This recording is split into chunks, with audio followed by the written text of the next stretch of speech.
After almost making the college football playoffs in 2024, South Carolina returns Lenoris Sellers, one of the top contenders for the Heisman Trophy in 2025 for his redshirt sophomore season.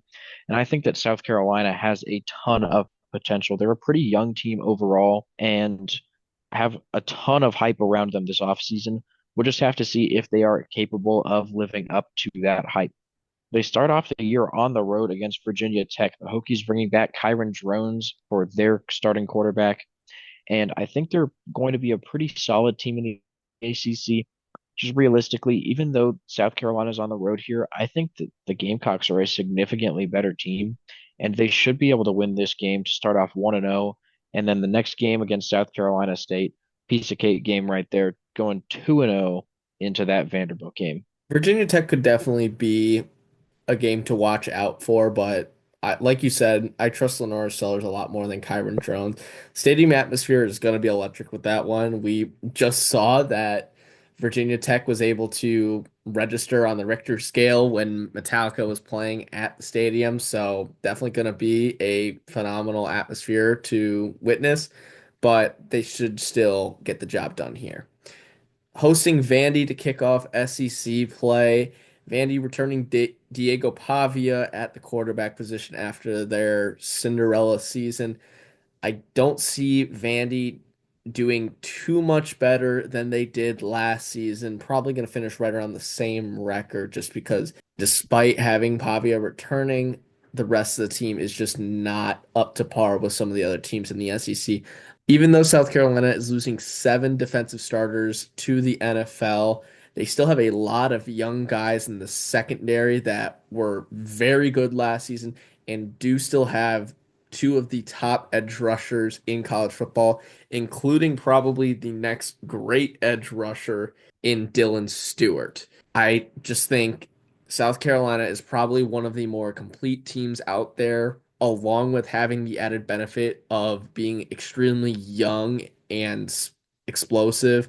I think Vandy is going to be a the first step on their way to potentially competing for an SEC title. They're going to get a win at home here. Yeah, it could definitely be an interesting game. I think we could see something similar from Bobby as we did last year, where he just carried the team to a win over Alabama. Maybe something like that happens here. Probably not on the road though for Vandy. So I really like South Carolina here. I also really like them at Missouri. The Tigers, in our opinion, were pretty overrated last season. I think again this year, really not going to be much better. They're going to be a lot worse, actually, losing Brady Cook and Luther Burden to the NFL draft. The offense is going to take a step back. And overall, despite bringing in a solid transfer class, we're just really not that high on Missouri. I think that South Carolina should be able to pick up a win here on the road as well.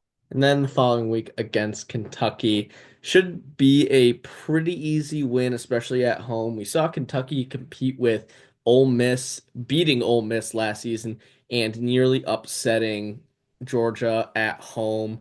But on the road against the South Carolina team, with how good defensively I think they will be, and with their starting backfield being the same from last season, essentially, they are going to their RB2 from last year as Raheem Sanders is off to the NFL. As Raheem Sanders is off to the NFL, but they still have Oscar Attaway the third, and the receiving core is going to be insanely explosive and super young. So just they're going to have weapons at every position, and against Kentucky, it's going to be all they need. They have a bye week the following week before their big test against LSU, probably their toughest game to this point, unless Mizzou is a lot better than we think they will be.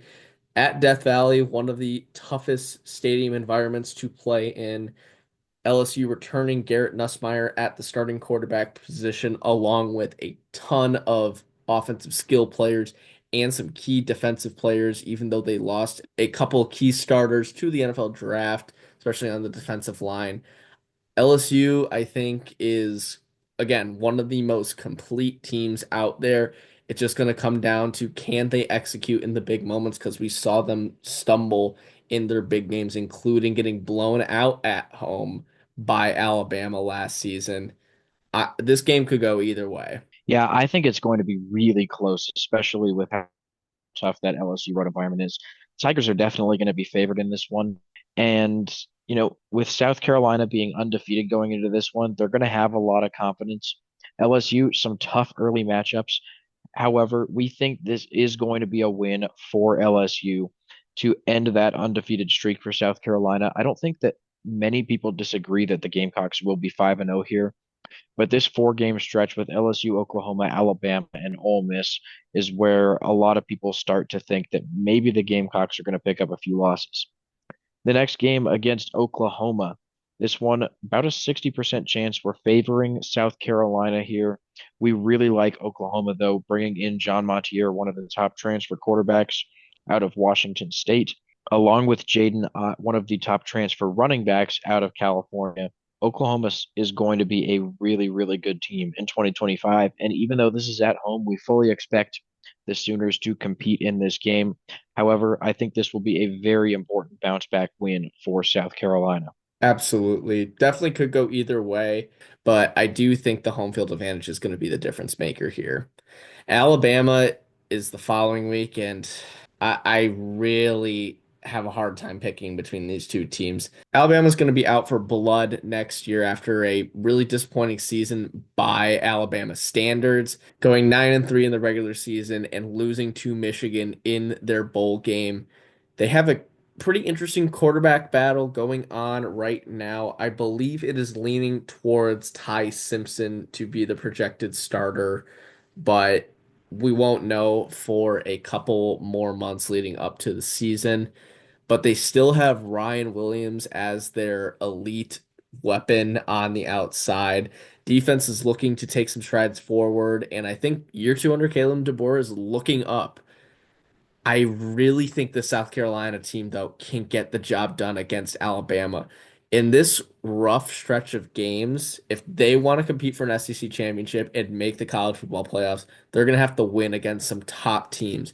And there's no better statement victory at this point in the season than beating Alabama. We know how the college football playoff committee loves Alabama, and getting a win at home against the Crimson Tide is going to be huge for their playoff resume. Yeah, I think this is going to be, again, another really good game.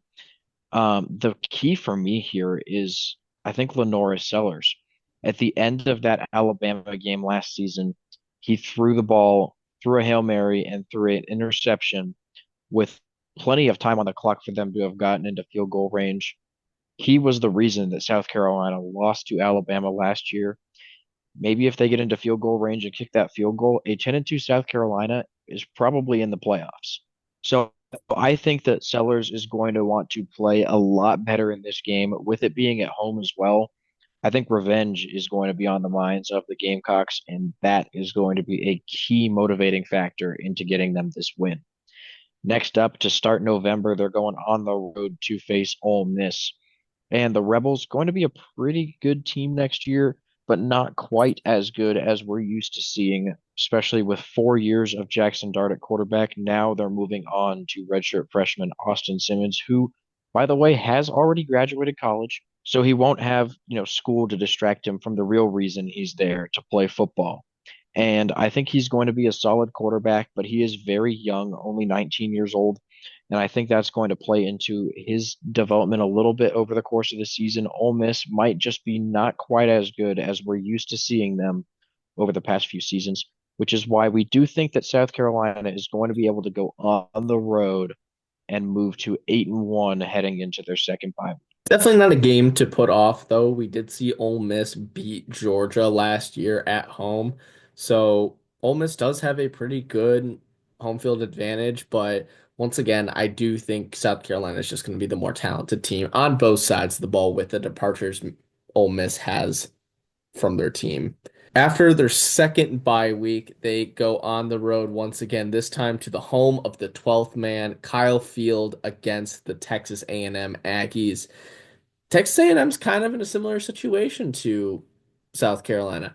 They have a returning young quarterback with a lot of room to develop in Marcel Reed, along with a defense that was pretty solid last year, losing a couple key guys, particularly edge rushers, to the NFL draft, but still looking pretty solid.